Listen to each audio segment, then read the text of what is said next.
After the G20 talks, President Obama's next stop will be France and Germany to take part in a NATO summit marking the 60th anniversary of the alliance. There are mass demonstrations planned there with thousands of protesters from over 20 European countries and the United States. Some 25,000 French and German police are taking up positions around 3 cities on both sides of the Rhine. The summit runs Friday and Saturday in the French city of Strasbourg and the German cities of Kiel and Baden-Baden. We're going to Strasbourg now to speak with Andreas Speck, a member of the War Resisters International, one of the lead organizers of the protests against the NATO summit. We welcome you, Andreas, to Democracy Now! Explain what the plans are and why you're out in the streets. Yeah, hello. I'm now here in the camp in Strasbourg, and our plans are, well, there is quite a range of activities happening in the next days here in Strasbourg and also in Baden-Baden. Tomorrow, on Friday, there will be a counter-conference in Strasbourg with lots of workshops and discussion about NATO, what NATO means in the Middle East and in other parts of the world, but also for the countries in Europe, the war in Afghanistan and so on. On Saturday, also on Friday in Baden-Baden, there will be attempts to blockade the reception and working dinner of all the heads of state and government and the reception by German Chancellor Angela Merkel.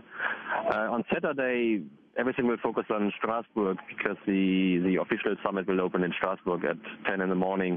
And early in the morning, there's a coalition called Bloc NATO.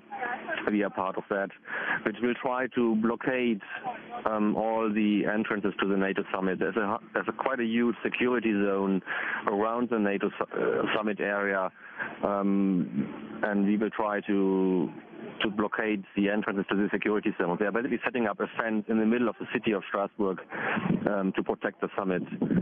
And there's lots of thousands of citizens of Strasbourg. They got special passes because they live in this area, and they can only get in and out of the security zone accompanied by police with their special passes. So we will try to blockade that. And exactly what your demands are?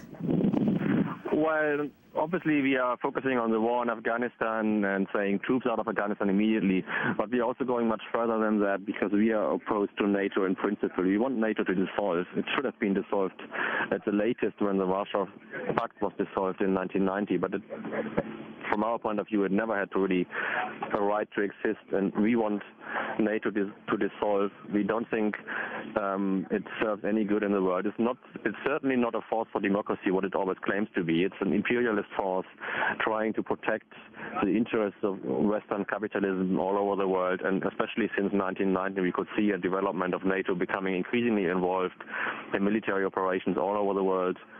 And with this NATO summit, we will start to discuss a new NATO strategy which will continue this development for NATO to become a global military intervention force.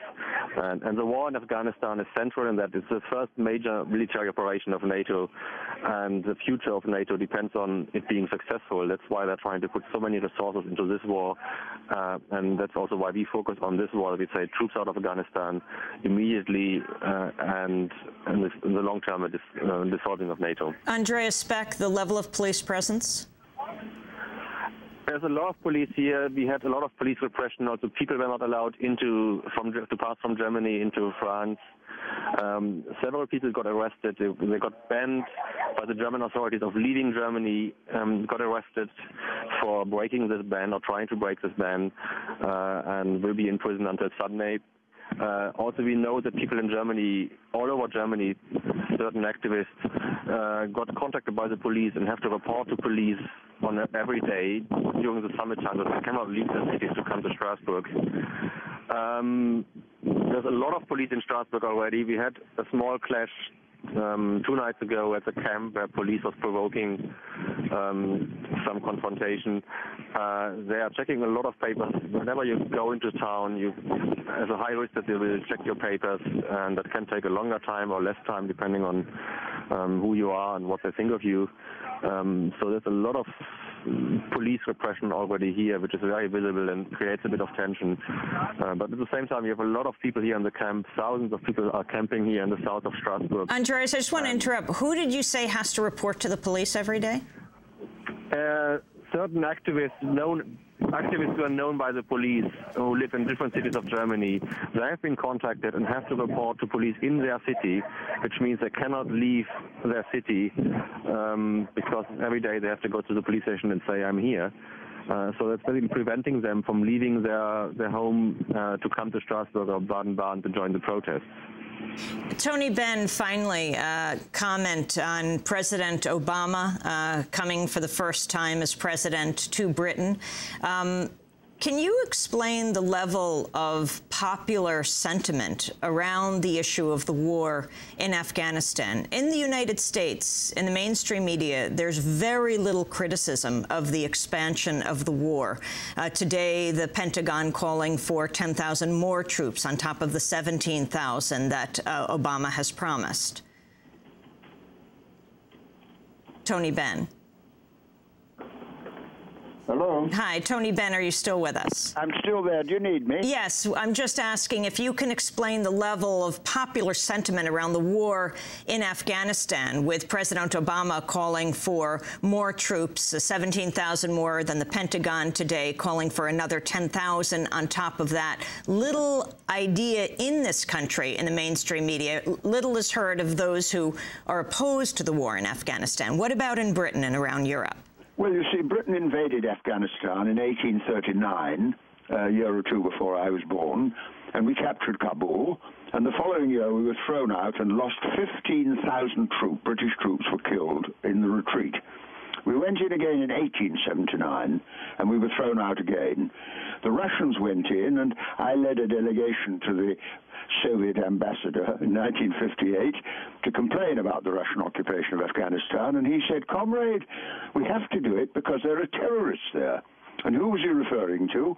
Osama bin Laden. And who was funding Osama bin Laden? George Bush, the first George Bush. And, I mean, the thing is ludicrous.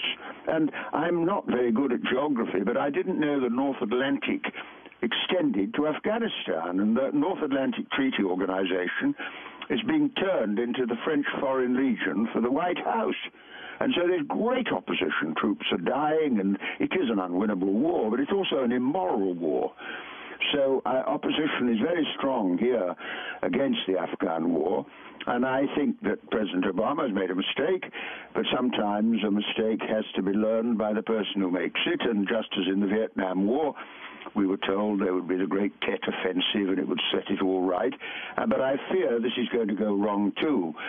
Probably the most immediate danger, however, is the Israel threat to bomb Iran. And when I went to Iran in 1976 as the Energy Secretary, American policy then was to persuade the Shah to adopt nuclear power. And I had 3 hours of the Shah in Tehran, and I was told the American government were very keen that Iran should adopt nuclear power. So, you see, the whole thing is hypocritical, and the arguments used are cynical, and people have seen through it. I think there's a greater awareness of what's happening in the world among people than has ever been possible before the internet and television and satellite stations like Al Jazeera and so on. So I'm hopeful to come right, but I'm afraid more lives will be lost as people learn that they have got it wrong. I want to thank you both for being with us. Tony Benn, former British Member of Parliament, current president of the Stop the War Coalition, spoke at the G20 protest in Trafalgar Square on Wednesday. Also want to thank Andreas Speck, member of the War Resisters International, one of the lead organizers of the protests against the NATO summit. This is Democracy Now! When we come back, we'll be joined by the Marxist geographer and anthropologist David Harvey. Stay with us.